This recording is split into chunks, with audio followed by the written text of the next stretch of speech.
வணக்கம் மக்களே. நம் அனைவரையும் காக்கும் ஆதிபராசக்தி அம்மனின் திருவருளுடன் இந்த ஆன்மீக பதிவிற்கு உங்களை அன்புடன் வரவேற்கிறேன். ஆடி மாதத்தில் வரும் ஒவ்வொரு வெள்ளிக்கிழமையும் மிகவும் சக்தி வாய்ந்த நாளாக சொல்லப்படுகிறது. இந்த நாளில் அம்மனை மனமுருகி வழிபட்டால் குடும்பத்தில் நிம்மதி, திருமண யோகம், குழந்தை பேறு, செல்வ வளம், தொழில் முன்னேற்றம், மன அமைதி போன்ற பல நன்மைகள் கிடைக்கும் என்று பக்தர்கள் சொல்கிறார்கள். தமிழ் மாதங்களில் ஆடி மாதம் அம்மனுக்கு அர்ப்பணிக்கப்பட்ட மாதம் என்று சொல்லப்படுகிறது. இந்த மாதத்தில் சக்தி வழிபாடு மிகவும் சிறப்பாக நடைபெறும்.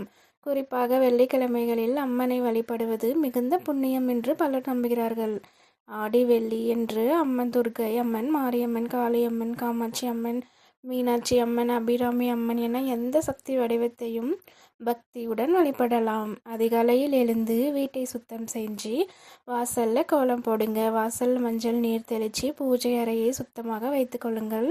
குளித்து சுத்தமான ஆடை அணிந்து அம்மன் முன் விளக்கேற்றுங்கள். நெய் தீபம் அல்லது நல்லெண்ணெய் தீபம் ஏற்றலாம். சிவப்பு அல்லது மஞ்சள் நிற மலர்களால் அம்மனை அலங்கரிக்கலாம்.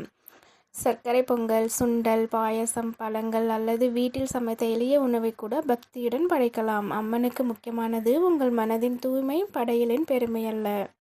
அம்மா, எங்கள் வீட்டில் அமைதி நிலைக்க வேண்டும், நோய்கள் நீங்க வேண்டும், கடன் தொல்லைகள் விலக வேண்டும், வேலை வாய்ப்பு கிடைக்க வேண்டும், குழந்தைகள் நன்றாக படிக்க வேண்டும், எங்கள் குடும்பத்தை என்றும் காத்தருள வேண்டும் என்று மனமாற வேண்டிக்கோங்க. உங்களால் முடிந்தால் ஒரு ஏழை பெண்ணுக்கு மஞ்சள், குங்குமம், பூ, பழம் அல்லது அன்னதானம் செய்யுங்க. தானம் செய்வது கருணையை வளர்க்கும் ஒரு நல்ல செயலாகும். இந்த நாளில் தேவையற்ற கோபம், சண்டை, கடுமையான வார்த்தைகள் ஆகியவற்றை தவிர்க்க முயலுங்கள். முடிந்தவரை நல்ல சிந்தனையுடன், இறை நம்பிக்கையுடன் நாளை கழியுங்கள். உண்மையான பக்தியும் அம்மனை நினைத்து ஒரு தீபம் ஏற்றினாலும் அது உங்கள் மனதிற்கு தைரியத்தையும் நம்பிக்கையும் அளிக்கும். பிரார்த்தனையுடன் முயற்சியும் இணைந்தால் வாழ்க்கையில் நல்ல மாற்றங்களை காண முடியும்.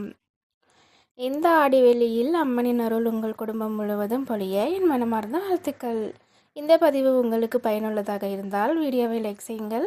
உங்கள் குடும்பத்தினருக்கும் நண்பர்களுக்கும் பகிருங்கள். இது போன்ற ஆன்மீக பதிவுகளை தொடர்ந்து பார்க்க எங்கள் சேனலை சப்ஸ்கிரைப் செய்து கொள்ளுங்கள்.